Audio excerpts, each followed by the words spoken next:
tie sľuby a tie vízie o tom, ako sa zjednoduší celý byrokratický proces, ako sme dospeli teda k tomuto, že z trojmesačného cyklu sme sa dostali na 3-4-ročné cykly. Keď to porovnám, v prvom programovom období sme implementovali projekty, kde predložil sa projekt, po 3 mesiacoch bola zmluva, zrealizoval sa, podala sa žiadosť o platbu, po 3 mesiacoch boli peniaze na účte žiadateľa.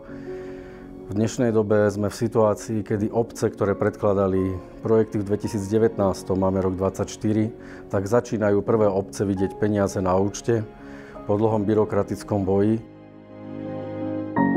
Nie, že by bol zlý systém LEADER ako taký. Systém LEADER je vymyslený úžasne, je to podľa mňa najlepší program, ako podporiť regióny a ako podporiť hlavne malé obce, ktoré bez pomoci masiek a programu LEADER by si na európske peniaze ani nešiahli, neboli by schopné zrealizovať projekty a neboli by schopné ich jednak požiadať ani zimplementovať. Čiže ten systém je vymyslený dobre, len bohužiaľ to nadstavenie, ktoré na Slovensku je, trošku dehonestuje celý tento systém.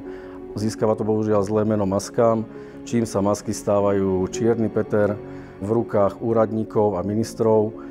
A potom nastáva situácia, že nikto sa tomu nejak nechce venovať, všetci to otláčajú ako problém. Pritom by stačilo sadnúť si, prizvať národnú sieť masiek, priznať ľudí, ktorí to robia roky a veľmi radi by sme pomohli úradníkom a ministerstvám nadstaviť systémy tak, ako fungujú v Čechách, kde Češi sú poprední lídri v rámci Európy.